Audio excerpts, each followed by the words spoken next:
Boa noite, queridos irmãos. Hoje a leitura do Evangelho do capítulo 20, os trabalhadores da última hora, é das instruções dos Espíritos, o item 4, missão dos Espíritos. Mas primeiramente vamos elevar o pensamento a Deus, a Jesus, aos Espíritos de luz, nos harmonizando, nos tranquilizando e pedindo a eles que permaneçam conosco do início ao fim deste Evangelho. Em nome de Deus, de Jesus, assim ser. Já não ouvis agitar a tempestade que deve arrebatar o velho mundo e absorver no nada a soma das iniquidades terrenas? Ah, bendizei o Senhor, vós que pusestes vossa fé em sua soberana justiça, e que novos apóstolos da crença revelada pelas vozes proféticas superiores, e de pregar o novo dogma da reencarnação e da elevação dos espíritos, segundo tenham bem ou mal cumprido suas missões e suportado suas provas terrenas. Não mais tremais, as línguas de fogo estão sobre vossas cabeças, ó verdadeiros adeptos do Espiritismo. Sois os eleitos de Deus. Ide e pregai a palavra divina. É chegada a hora em que deveis sacrificar vossos hábitos, vossos trabalhos e vossas ocupações fúteis à divulgação dessa palavra. Ide e pregai. Os Espíritos do alto estão convosco. Certamente falareis a pessoas que não irão querer escutar a voz de Deus, porque essa voz incessantemente os chama à abnegação. Pregareis o desinteresse aos avaros, a abstinência ao devasso, a mansuetude aos tiranos domésticos e aos déspotas. Palavras perdidas, eu o sei, mas que importa?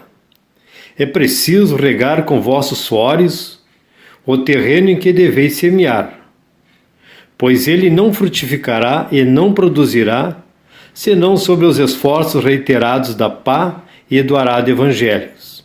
Ide e pregai. Sim, todos vós, homens de boa fé, que sabeis de vossa inferioridade quando olhais os mundos distanciados no infinito. Parti em cruzada contra a injustiça e a iniquidade. Ide e derrubai o culto do bezerro de ouro, que invade mais espaço a cada dia. Ide, Deus vos conduz. Homens simples e ignorantes, vossas línguas irão soltar-se, e falareis como nenhum orador fala. Ide e pregai, e as populações atentas acolherão com alegria vossas palavras de consolação, de fraternidade, de esperança e de paz. Que importa as emboscadas que se armarão em vosso caminho? Só os lobos serão presos nessas armadilhas para lobo, porque o pastor saberá defender suas ovelhas contra os imoladores carniceiros. Ide, grandes homens perante Deus, que mais feliz que São Tomé, credes sem pedir para ver, e aceitais os fatos da mediunidade, mesmo nunca tendo conseguido vós próprios obtê-los. Ide, o Espírito de Deus vos conduz. Marchai, pois adiante, falange imponente por vossa fé. E os numerosos batalhões de incrédulos irão desvanecer-se diante de vós, como as névoas da manhã sobre os primeiros raios do sol nascente. A fé é a virtude que levantará montanhas, vos disse Jesus. Mas, mais pesado que as mais pesadas montanhas, jaze no coração dos homens a impureza e todos os vícios da impureza. Parti, pois com coragem, para levantar essa montanha de iniquidade, que as gerações futuras não devem conhecer, senão em forma de lenda. Como vós mesmos não conheceis, senão muito imperfeitamente, o período dos tempos anteriores à civilização pagã. Sim, as subversões morais e filosóficas vão eclodir sobre todos os pontos do globo. Aproxima-se a hora em que a luz divina aparecerá sobre os dois mundos. Portanto, ide e levai a palavra divina aos grandes, que a desdenharão, aos sábios que vão querer prová-la, e aos simples e pequenos que aceitarão. Pois é principalmente entre os mártires do trabalho que, nessa expiação terrena, encontrareis o fervor e a fé. Ide, esses receberão com cânticos de ação de graças e louvores a Deus a santa consolação que lhes oferecerdes. Inclinando-se, irão agradecer-se ao quinhão nas misérias terrestres. Arme-se de decisão e coragem a vossa falange. Mãos à obra. O arado está pronto e a terra espera. Lavrai. Ide e agradeci a Deus pela gloriosa tarefa que vos confiou. Mas saibai que, entre os chamados ao Espiritismo, muitos se extraviarão.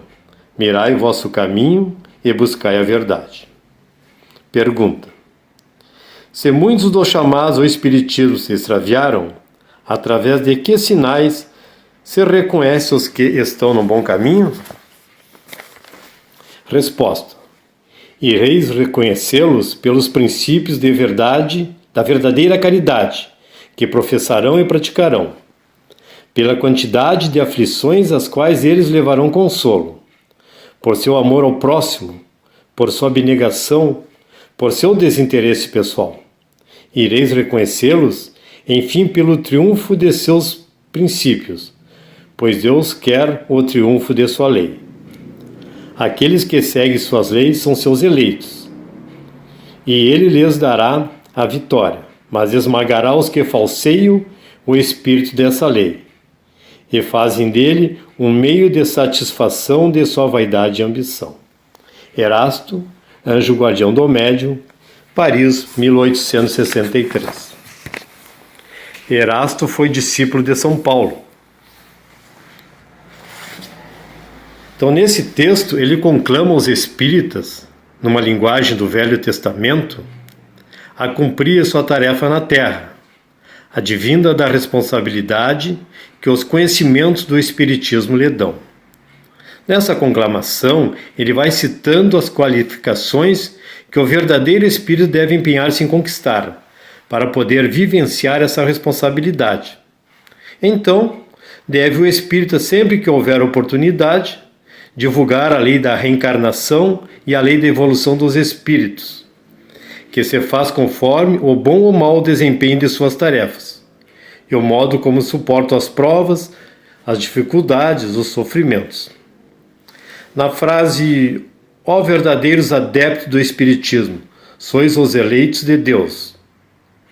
Essa frase precisa ser entendida com muito cuidado, porque o Espiritismo ensina que Deus não privilegia ninguém, não faz distinção entre seus filhos. Então todos são os eleitos de Deus, que, tendo compreendido mais ou menos as leis divinas, aceitam a responsabilidade de viver de acordo com elas no dia a dia, trabalhando e divulgando. Enquanto se comprazem no mal, os homens continuam sendo filhos de Deus, que lhes envia sempre auxílios espirituais, chamamentos divinos ao bem, até que, cansados de sofrer as consequências de seus desatinos, arrependem-se e se dispõem à regeneração. Pois o espírito deve entender a expressão eleito de Deus na aceitação das leis divinas que o Espiritismo tão bem esclarece, mas considerando que somente a aceitação não salva ninguém. O espírito se eleva quando usa seus conhecimentos evangelicamente, ou seja, quando se esforça por viver os ensinos de Jesus, que é o trabalho de cada um. Quando diz: sim, nós todos homens de boa fé, que sabeis de vossa inferioridade.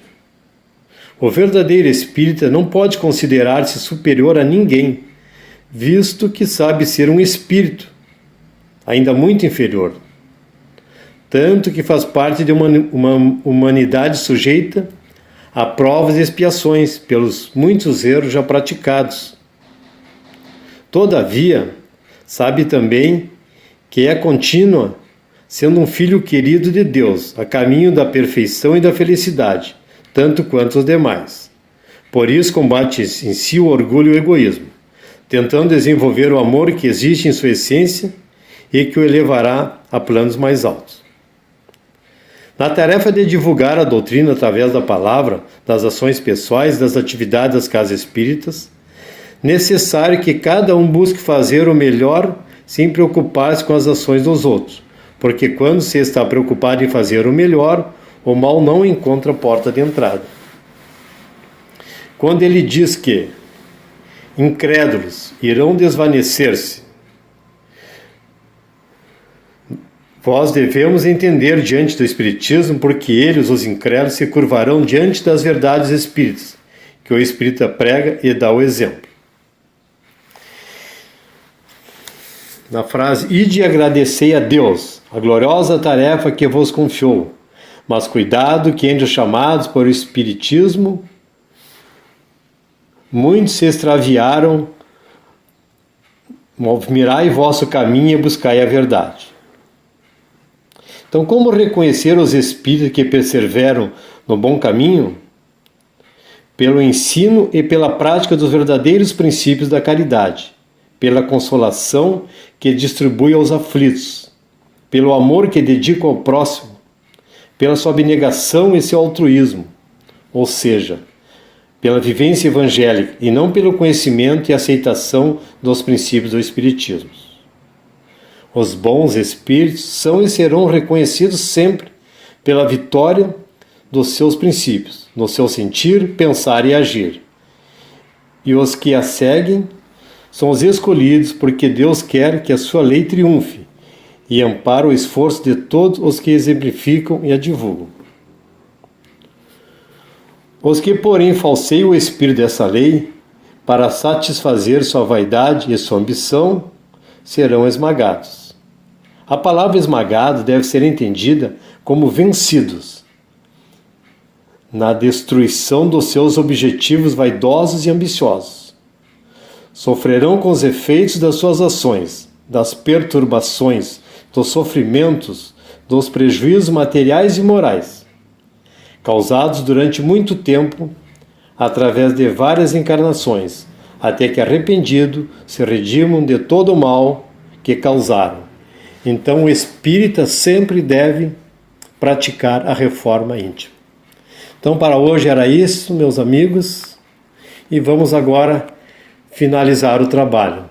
Novamente harmonizado, elevando o pensamento a Deus e a Jesus, pedindo aos espíritos de luz, médicos e enfermeiros do espaço, que visite todos os lares que estão com pessoas passando por necessidades, pessoas doentes, pessoas com dificuldades.